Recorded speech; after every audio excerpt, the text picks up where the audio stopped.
The record is there. The transcript is there.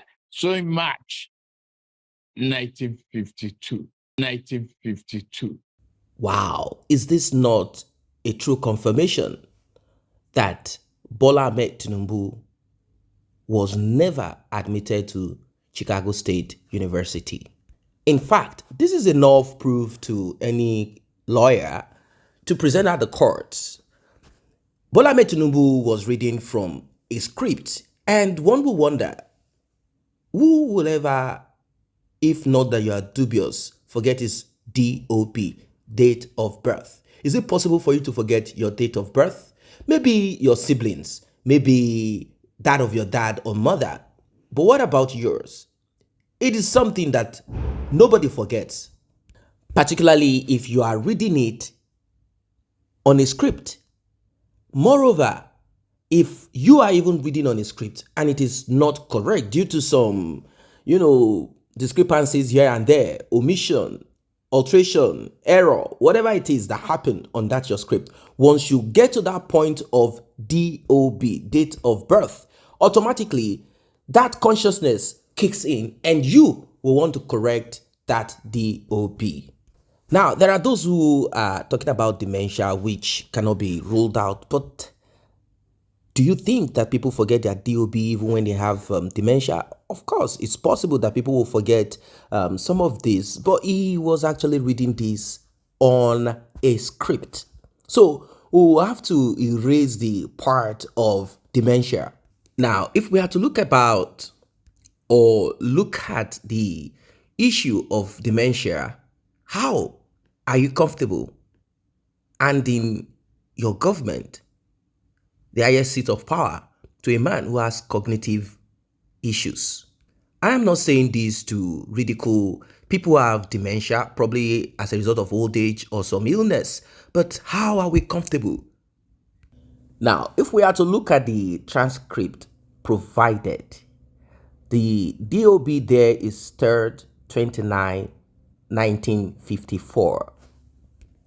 Now, is Bola Ahmed truly the person, the Bola Tinubu that we know, that got admission into that university? And I've also talked about Bola Ahmed Tinubu reading from a script.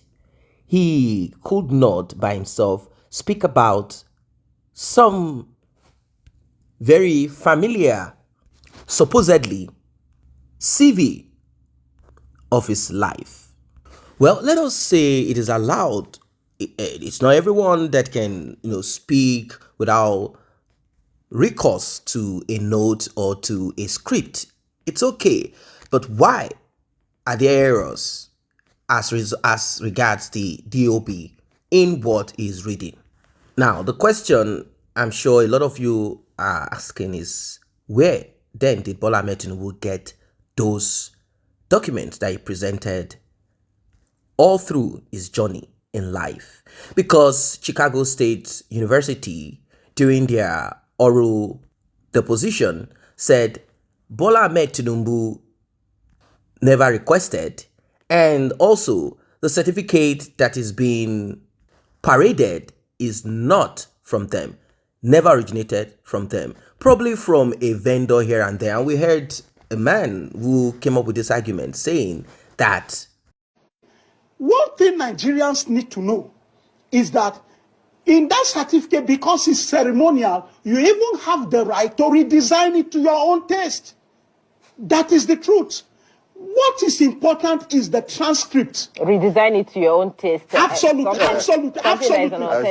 You can Google it. It's out there.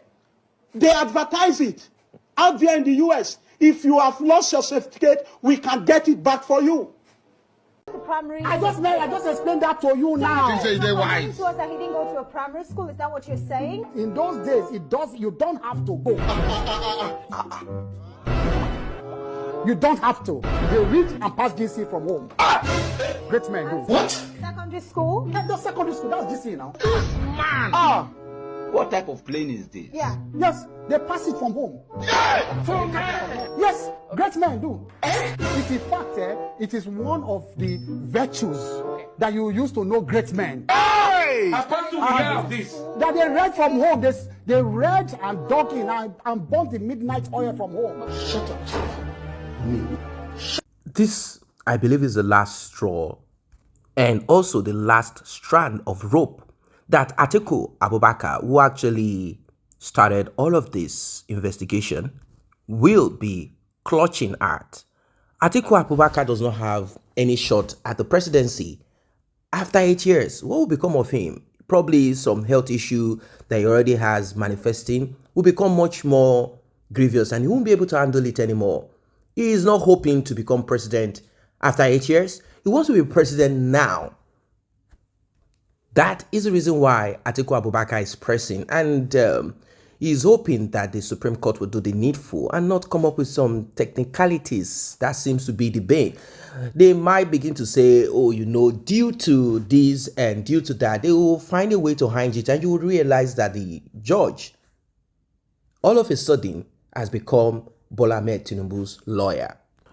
Bola Ahmed Tinubu is ready to spend as much as he can. Do not forget that he is a man who has a lot of substance and he can use every of these arsenal. Talk of money, he has a deep pocket. In fact, not just one, he has multiple deep pockets. Imagine a tribunal or a Supreme Court judge is handed over ₦1 billion, or let's just make it fair, 600 million naira or much more. ₦1 billion can do away with the right judgment. What am I trying to say? They say everybody has a price, but not everybody can be bought. Some people, the price is integrity, truth, justice. We are not going to be myopic about this, but when I looked deeper, I realized that Atiku Abubakar himself is not a man of integrity. He has criminal records. He was able to pay his way through Donald Trump's administration by means of what they call donation. It is simply a way of washing away your sins by putting large sums of money into the pocket of a candidate or a party in the United States.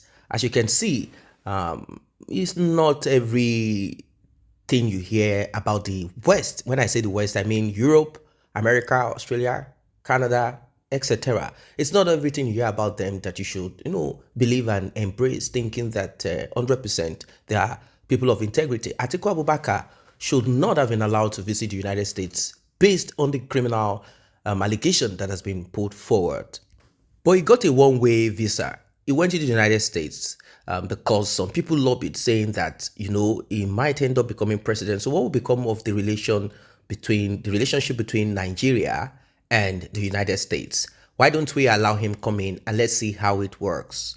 He was permitted. Now, should Atiku Abubakar win in the Supreme Court and Bola Ahmed Tinubu is asked to step aside, step down, do you think Nigeria will be better with Atiku Abubakar? I'm sure you will be saying, let Peter Obi take the baton. Let Peter Obi run the show. Well, Peter Obi being a man of integrity is something that is important if you say he is a man of integrity. But it's not only integrity that is needed to run Nigeria. What we need is a system, and that system should be the rule of law and the enforcement of the rule of law. That will make even Peter Obi, Atiku Abubakar, Bola Ahmed Tinubu, and any other person subservient to the rule of law. Not that the president can do and undo. Whatever action the president has to take, the law will have to be looked into. And if it is not written, then it will be debated by the legislators. Is that not how a sane country operates? What are your thoughts as regards this one? Like and share, subscribe to this channel. See you in the next update.